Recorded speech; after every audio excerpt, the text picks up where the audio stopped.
یہ پوزیشن واضح ہو گئی ہے. پاکستان پیپلز پارٹی اس پورے معاملے میں پاکستان مسلم لیگ نون کے ساتھ کھڑی ہے. تحریک انصاف اپنے حزب اختلاف کا کردار ادا کر رہی ہے اور اس معاملے میں اس کی اپنی علیحدہ پوزیشن ہے. لیکن ان سب سے بالا تر ہو کے یہ بات بالکل واضح طور پہ سامنے آ گئی ہے کہ حکومت اور عسکری اداروں کے درمیان نیشنل ایکشن پلان کے حوالے سے وہ تاثر نہیں ہے جو کہ اس سے پہلے دیا گیا تھا, اور آل از ویل کا تاثر ہر صورت میں زائل ہو گیا ہے. اس کی عکاسی کو کہ بارہا حکومت کی جانب سے بھی کی جاتی رہی, کالم نویس اور اخبارات میں اس حوالے سے تجزیے آتے رہے, بار بار یاد دہانی کرائی جاتی رہی کہ حکومت اور اسٹیبلشمنٹ کے درمیان تعلقات مثالی ہیں, آئیڈیل ہیں, لیکن وہ کل اور پرسوں کی صورتحال نے ان تمام خبروں کو, ان تجزیوں کو غلط یا مس گائیڈڈ ثابت کر دیا ہے.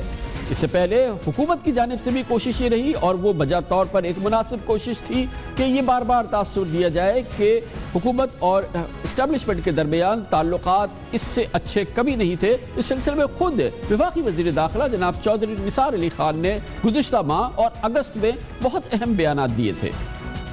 اسٹیبلشمنٹ کوئی علیحدہ اسٹیبلشمنٹ نہیں ہے, وہ پاکستان کا حصہ ہے, پاکستان کی حکومت کا ایک حصہ ہے. اور میرا خیال ہے کہ اس دور میں تو اور زیادہ ضروری ہے کہ گورنمنٹ کی سول ملٹری کی ریلیشن شپ بہت پازیٹیو ہو, اور یہ ہے. میں بار بار اس کا اظہار کر چکا ہوں. بھائی سول ملٹری ریلیشنز پہ کوئی کچھ بھی کہے, اور آج میں نے کابینہ میں بھی کہا, یہ اس اسٹیٹ کے لیے ایک بڑی پازیٹیو, ایک بڑا اچھا ماحول ہے کہ سول ملٹری ریلیشنز آئیڈیل ہیں. سول ملٹری ریلیشن انتہائی ٹھوس مضبوط ہو, اور اس ضرورت کی بہت زیادہ ابتدا اس وقت ہوئی تھی گزشتہ سال 16 دسمبر کو سانحہ آرمی پبلک اسکول کے بعد, جب سیاسی اور عسکری قیادت ایک صفحے پر متحد ہوئی, اور 24 دسمبر کو تمام سیاسی جماعتوں کے ساتھ مشاورت کے بعد وزیر اعظم نے اپنے خطاب میں نیشنل ایکشن پلان پیش کیا تھا. اور وزیر اعظم, دہشت گردی کے خلاف جنگ کی قیادت کرنا میری ذمہ داری ہے, اور میں اس ذمہ داری کو انشاءاللہ ہر قیمت پر نبھاؤں گا. اس کے 2 دن بعد 26 دسمبر کو نیشنل ایکشن پلان ترتیب دیا گیا, اور اس پر عمل درآمد کے لیے ایک کمیٹی تشکیل دی گئی, جس میں وزیر داخلہ چودھری نثار علی خان صاحب, وزیر دفاع خواجہ آصف صاحب, وزیر اطلاعات پرویز رشید صاحب, وزیر پلاننگ احسن اقبال صاحب, اور خارجہ امور کے مشیر جناب سرتاج عزیز کو شامل کیا گیا. گو کہ یہ بات ابتدا ہی میں نوٹ کر لی گئی تھی کہ وزیر داخلہ اور وزیر دفاع کے درمیان 3-4 سال سے بات چیت نہیں ہو رہی, اور یہ ایک عام معلومات تھی. جبکہ احسن اقبال پلاننگ کمیشن کے تو پلاننگ کمیشن کے وزیر تو ہیں, لیکن وزیر دفاع صاحب پلاننگ کمیشن سے قطعی طور پہ کچھ نہیں ہے, بلکہ وہ اسے ختم کرنے کا عام مطالبہ بھی کر چکے ہیں. نیشنل ایکشن پلان پر عمل درآمد کی کتنی توقع کی جا سکتی ہے, اس کے لیے اس کمیٹی کی جو تشکیل ہے, اس کے آپس کے تعلقات یقینی طور پر بہت اہم ہیں. بہرحال اب اس وقت جو سارا غور ہو رہا ہے, جو تمام چیزیں فوکس میں ہیں, جس کی وجہ سے کور کمانڈرز نے اپنے بیان میں اپنے تحفظات کا اظہار کیا, یہ اس کا سارا تعلق 20 نکاتی نیشنل ایکشن پلان پر ہے. اور اگر غور کریں تو اس کا پہلا نقطہ کہتا تھا کہ سزا یافتہ دہشت گردوں کی پھانسیوں پر فوری اور زیادہ عمل کیا جائے گا, اور جبکہ چوتھے اور 8ویں نقطے کے مطابق انسداد دہشت گردی کے لیے قومی اتھارٹی ڈیکٹا کو فعال بنایا جائے گا, اور کاؤنٹر ٹیررزم فورس تشکیل دی جائے گی. ہوا کیا ہے, پاکستان میں دسمبر 2014 میں سزائے موت پر عائد پابندیاں اٹھائے جانے کے بعد سے اب تک محض 252 مجرموں کو پھانسی دی گئی ہے, لیکن ان میں سے صرف اور صرف 27 پھانسیوں کے علاوہ 225 مجرمان کو تختہ دار پہ لٹکایا گیا, جو دہشت گردی میں ملوث نہیں بلکہ قتل کے مجرم تھے, اور ان کا شدت پسندی اور دہشت گردی سے تعلق نہیں تھا. نیشنل ایکشن پلان کے 12ویں نقطے کے مطابق وزیر اعظم نواز شریف نے اس عزم کا اظہار کیا تھا کہ فاٹا کے آئی ڈی پیز کے لیے, یعنی کہ جو لوگ اپنے گھروں سے منتقل ہونے پر مجبور ہو گئے ہیں, ان کے لیے فوری انتظامی اور ترقیاتی اصلاحات کی جائیں گی. لیکن افسوس ہے کہ تقریباً 1 سال کے بعد بھی اکثری قیادت کو اس جانب توجہ دلانی پڑی. وزیر اعظم نے فاٹا میں اصلاحات کو حتمی شکل دینے کے لیے جو تشکیل دی گئی ہے, جو کمیٹی تشکیل دی, وہ صرف 3 دن قبل تشکیل دی ہے, اور وہ بھی اطلاعات کے مطابق جب اس کے بارے میں بار بار یہ حد دہانی کی گئی. اب اس کمیٹی میں جناب سرتاج عزیز,